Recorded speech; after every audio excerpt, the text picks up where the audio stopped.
is just fantastic. Captain's log, subdates 220201.1. I'm starting to notice an increase of lockdown-related perps, people who are clearly not meant to have good things in life. Today is no better, and I am also starting to think that perhaps more severe punishments will be required for these cretins. Welcome everyone to the Halls of Injustice. Today we welcome inmate numbers 113.1 and 113.2 to the ISO cubes. Their names are Benjamin O'Shea and Naomi Johnson, and the crimes committed by these two idiots today concern two children. I've noticed an odd prevalence at the moment, certainly in 2022, when it comes to talking and commenting on crimes that now have more than one perp. A level of sadism, and the victims have invariably been children. I find this to be quite egregious, and I don't believe, even if everyone says, oh, but a sentence surely has been issued, therefore we have dealt with the problem. It has not been dealt with. My patience on this is starting to wear out. One of the victims we don't actually know the name of, but the one we do know is called Amina Faye. So I firmly believe what we should do now is tell you a little bit about O'Shea and Johnson before going into what it is they did. Benjamin O'Shea is a 26-year-old from Southwark. Naomi Johnson is a 24-year-old from Battersea. They had met each other when Naomi was 15 and Benjamin 18, and had a often described tempestuous relationship. Benjamin O'Shea is a former army reservist who had claimed that he was suffering from forms of PTSD after serving in Afghanistan. FYI, that is a lie. He had never served anywhere. At the age of 21, Naomi Johnson gave birth to a daughter. It is Benjamin O'Shea's daughter, called Amina Faye, and it is this child's 8-week life that we are now going to talk about. Because in truth there is very little to talk about when it concerns Naomi Johnson's life pre-Amina Faye's. So by all means infer from that they were both benefit scroungers. And with Benjamin, a lot of it is lies. So there's nothing to corroborate what he actually did. If you'd like, you can equate them both to being bums.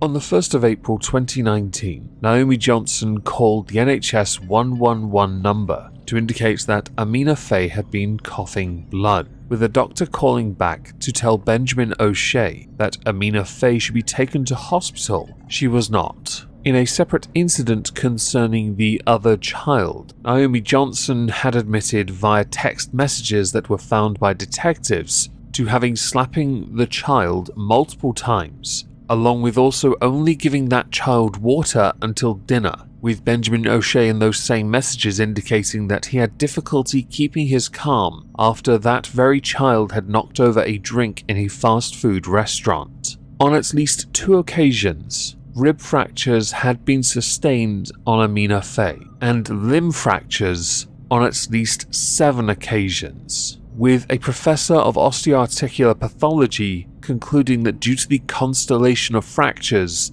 these could not have been caused accidentally. But I'm skipping ahead a little. According to Benjamin O'Shea, the day before Amina Faye had died, which was the 26th of April 2019, Benjamin had taken her to the GP for a routine visit, where she seemed fine upon returning home. The next morning, the day of her death, Benjamin O'Shea had indicated that she seemed grumpy when she woke up at 7:30, and Naomi Johnson had given Amina Faye some paracetamol before settling the child down to sleep again. Benjamin also told paramedics who arrived that when Amina Faye had settled, he put her back to bed, and then when he checked on her about 20 minutes later, she was unresponsive, which was when he woke Johnson and phoned 999. Later in hospital, O'Shea told doctors they had given Amina Faye 2 separate doses of paracetamol due to the child having a fitful night. When he went to check on Amina Faye, he said she did not look right and her arms seemed floppy. He put his ear to her chest, and upon hearing a faint heartbeat and no breathing, he ran to Naomi Johnson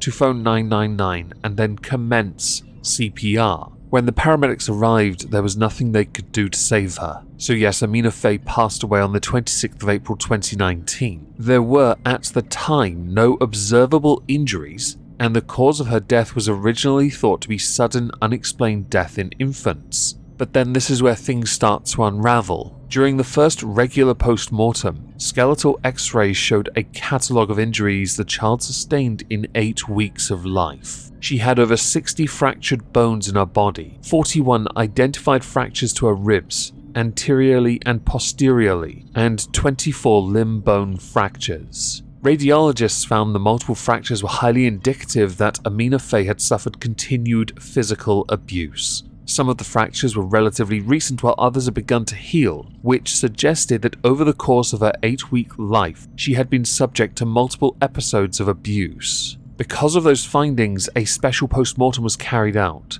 but no cause of death could actually be established. Because of the severity of these injuries, a police investigation was launched on the 3rd of May 2019, with Benjamin O'Shea and Naomi Johnson immediately being arrested. So now let's talk about how well they handled this, because their Chad levels are about to go through the roof.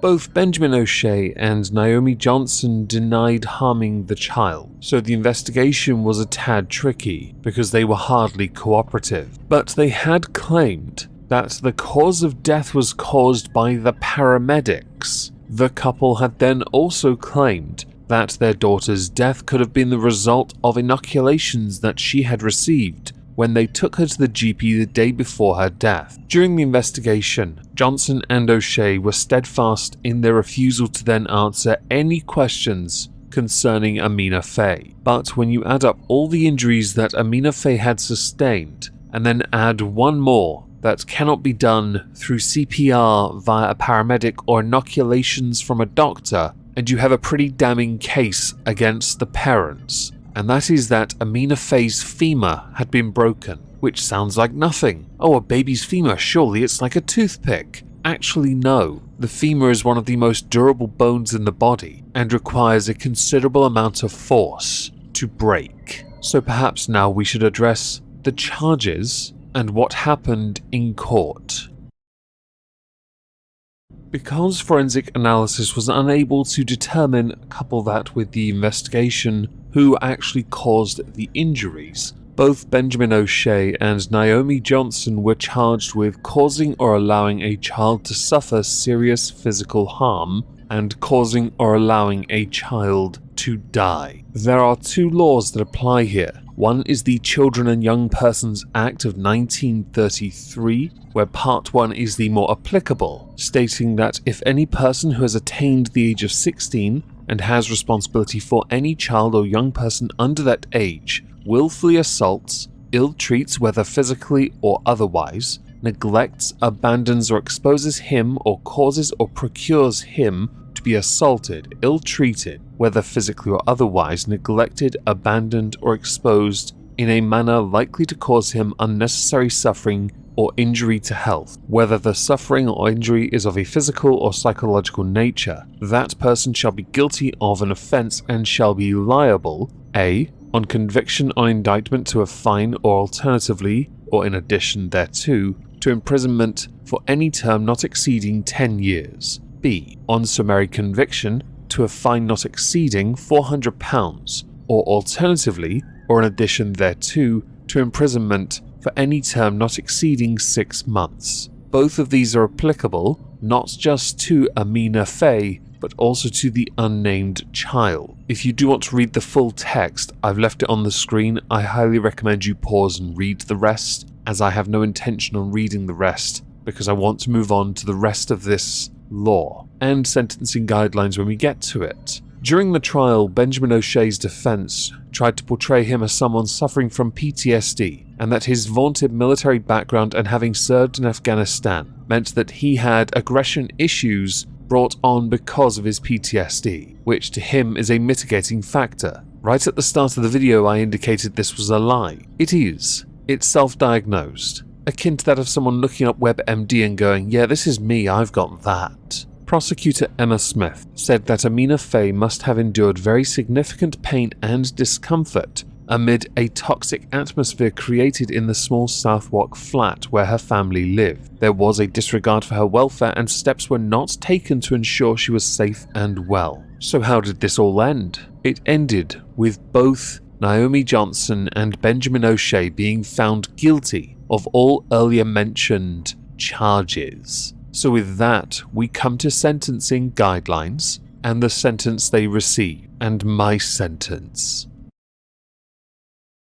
According to the Sentencing Council, for causing or allowing a child to suffer serious physical harm or causing or allowing a child to die, the maximum sentence for the first is 10 years custody, with an offence range of community order to 9 years in custody. For causing or allowing a child to die, the maximum is 14 years, with the offence range from 1 year in custody to 14 years in custody. So what did Naomi Johnson and Benjamin O'Shea get? Benjamin O'Shea, inmate 113.1, was sentenced to 8.5 years, and Naomi Johnson was jailed for 7 years. We can sit here and argue all day about sentencing gaps. This is one of them, since both were charged and found guilty of the same offence. I firmly believe the sentence should be the same. But now we get to my sentence. I don't agree with this kind of sentence existing, because really, it is something else. The only issue you have is, you couldn't prove which one did it. And since neither were willing to cooperate, the sentence is life. Along with immediate castration, we cannot risk them procreating anymore. They brought one beautiful life into this world and they took it away, for reasons that no one actually knows, because they still won't cooperate.